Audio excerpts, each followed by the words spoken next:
وعلیکم السلام ورحمۃ اللہ وبرکاتہ۔ بھائی کا سوال، عورت کی شادی کے بعد 6 ماہ کے بعد بچہ پیدا ہو گیا جی، مسئلہ بن گیا اور مسئلہ بننا نہیں چاہیے جی۔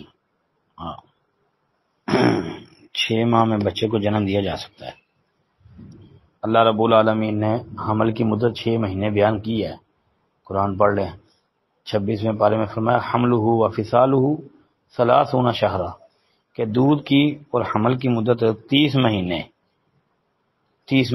جس میں سے دودھ کی مدت 2 سال ہے، یعنی 24 مہینے۔